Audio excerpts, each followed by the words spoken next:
नमस्कार दोस्तों, आज की इस वीडियो में बात करने वाले हैं अभी हाल ही में जो आईसीसी है इसने क्रिकेट के कई सारे नियमों में बदलाव किया है। जानेंगे ये नियम कौन कौन से हैं, यानी कि इसके अंतर्गत जो चेंजेस किए गए वो क्या क्या चेंजेस किए गए उन सभी को इसी वीडियो में। साथ ही साथ आज के इस टॉपिक से जुड़ा सवाल भी आपको वीडियो के आखिर में मिलेगा, तो वीडियो में अंत तक बने रहे। बिना आपका ज्यादा समय लिए चलिए वीडियो को शुरू करते हैं। सबसे पहले जानते हैं न्यूज में क्यों है। दरअसल अभी हाल ही में आईसीसी ने क्रिकेट के अंतर्गत कुल 7 नए नियमों में बदलाव किया है और ये जो 7 नए नियम है इसे एक्चुअली में इंप्लीमेंट किया जाएगा 1 अक्टूबर से।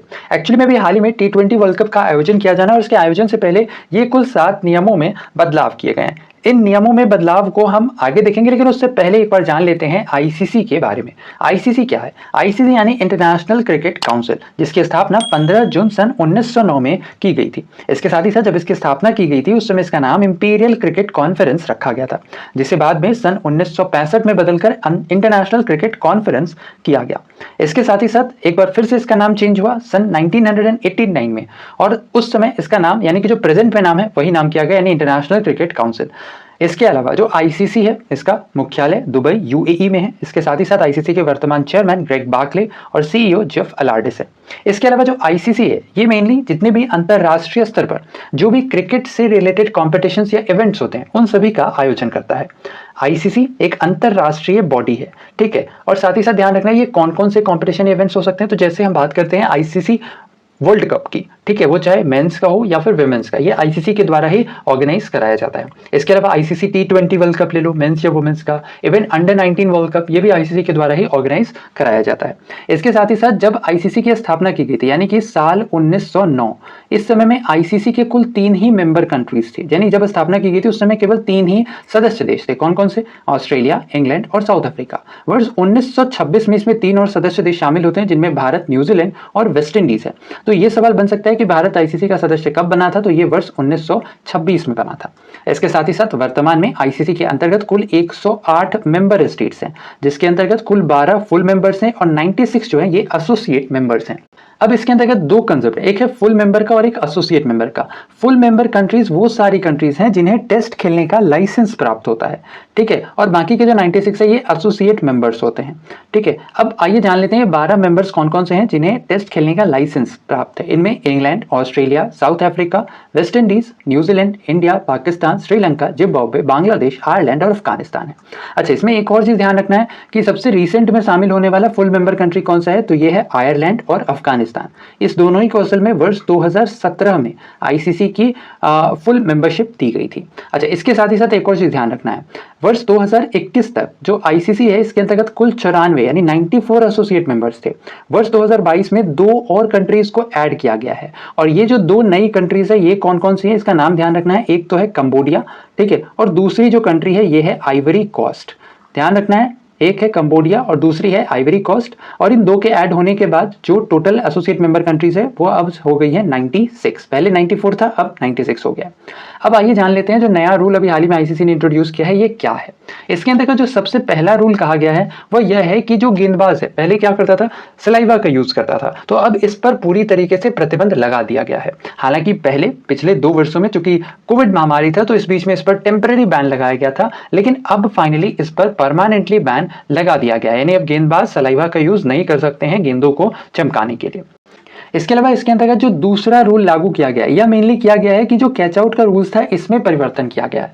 पहले के नियम में अगर कैच आउट होने वाला बल्लेबाज दौड़ते हुए अगर छोर बदल लेता था तो आने वाला बल्लेबाज नॉन स्ट्राइकर एंड पर चला जाता था, जबकि नए नियम के अनुसार अब क्या होगा कि अब अगर कोई बल्लेबाज कैच आउट होता है तो जो आने वाला बल्लेबाज होगा वह हमेशा क्या होगा, स्ट्राइक लेगा, ठीक है, आने वाला बल्लेबाज ही स्ट्राइक पर होगा।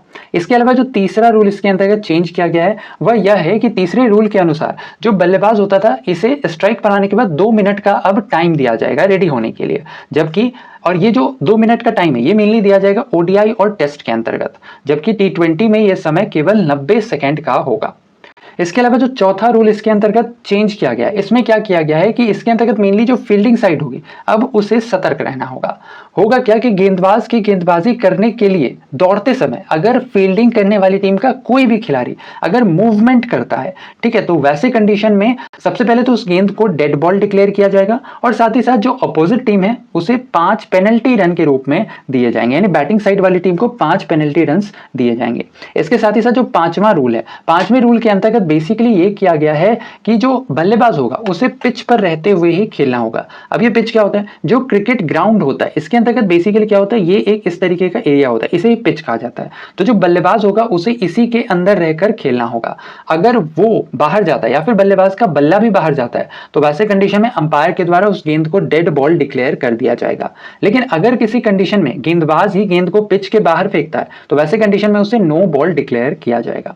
इसके अलावा आइए जानते हैं छठा रूल क्या कहता है। छठा जो नया रूल आईसीसी के द्वारा लाया गया है या फिर कहें तो इसमें चेंज जो किया गया है, इसके अंतर्गत बेसिकली जो मैंकडिंग है इसे अब लीगलाइज कर दिया गया है। मैंकडिंग क्या होता है, मैंकडिंग के अंतर्गत जैसे मान लो गेंदबाज जब गेंदबाजी करने के लिए दौड़ता है तो जो नॉन स्ट्राइकर एंड पर होता है वो क्या करता है, बैकअप लेता है, यानी खुद को क्या करता है, क्रीज से आगे ले जाता है। तो वैसे कंडीशन में जो गेंदबाज जब दौड़ करके आता है तो वो क्या करता है, बॉल आगे ना फेंक करके बॉल से क्या करता है, जो स्टंप्स पर बेल्स लगे होते हैं उसे क्या करता है, गिरा देता है, जिससे ये बल्लेबाज क्या हो जाता है, आउट हो जाता है। एक्चुअल में पहले इसे अनफेयर प्ले में शामिल किया जाता था लेकिन अब इसे नॉर्मल रनआउट के तौर पर ही कंसिडर किया जाएगा।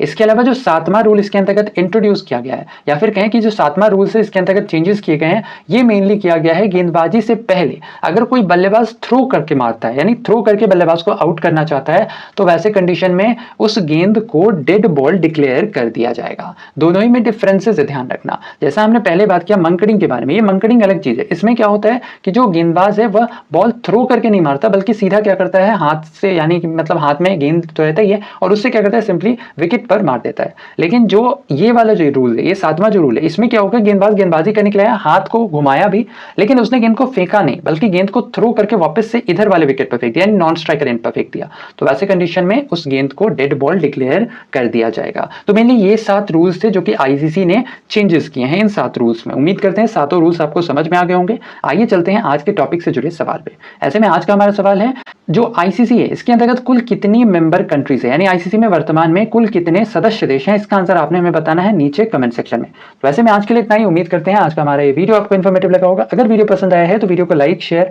नए हैं चैनल पे तो चैनल को सब्सक्राइब ना बिल्कुल ना भूलें, साथ ही साथ बगल में घंटी का आइकन है जिसे दबाकर चैनल से जुड़े सारे नोटिफिकेशन प्राप्त कर सकते हैं। तो वैसे में आज के लिए इतना ही। अपना ख्याल रखें, स्वस्थ रहें, सुरक्षित रहें। आपसे फिर अगली वीडियो मुलाकात होगी, तब तक के लिए धन्यवाद, गुड बाय, टेक केयर।